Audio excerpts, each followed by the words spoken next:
See ekraanisalvestusvideo on tehtud, et näidata, kuidas lahendada ülesannet viiruste avastamine ja analüüsime VirusTotali lehe abiga. Selleks me peame minema VirusTotali leheküljele.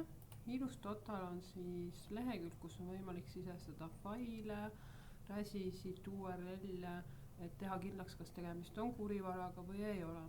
Et kõigepealt näitangi, kuidas on võimalik sisestada faile. Choose file nupp, valin siis test1 faili, mida ma tahan testida, open ja kinnitan, et ma tahan seda faili üles laadida. Ja nüüd toimub analüüsimine.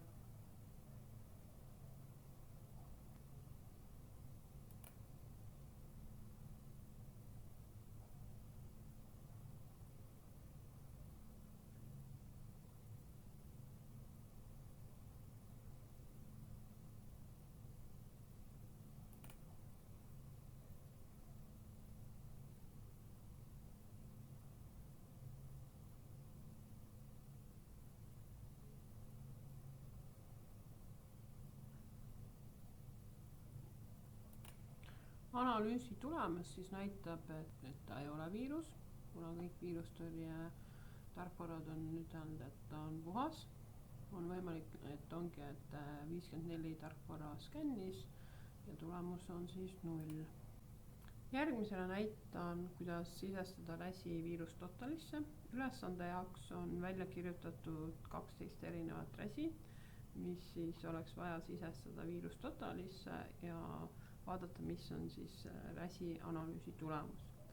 Õpilased peavad hiljem üles kirjutama, mis on faili nimi, mis on viiruse enamlevinud nimi ja mitu viirustõrje tarkvara kinnitas, et räsi on viirus. Selleks valin siit ühe räsi, kopeerin selle VirusTotalisse ja vaatan, mis on siis analüüsi tulemused. Analüüsi tulemused näitavad, et tegemist on dumped.exe failiga. Enamlevinud nimi oleks backdoor agent ABVX. 67-36 ütlesid, et tegemist on viirusega. VirusTotali lehekülje pealt on võimalik failide ja räside kohta lugeda välja palju. Detection vahelehelt siis on võimalik näha, et missugused viirustõrje tarkvarad ütlesid, et ta ei ole viirus, teised, kes ütlesid, et on viirus. Detailide vahelehelt on võimalik saada informatsiooni hästi palju selle räsi siis detailide kohta, ajaloo kohta, kuidas ta siis ründab. Behavior vahelehe pealt on ka võimalik näha, et siis kuidas ta siis käitub.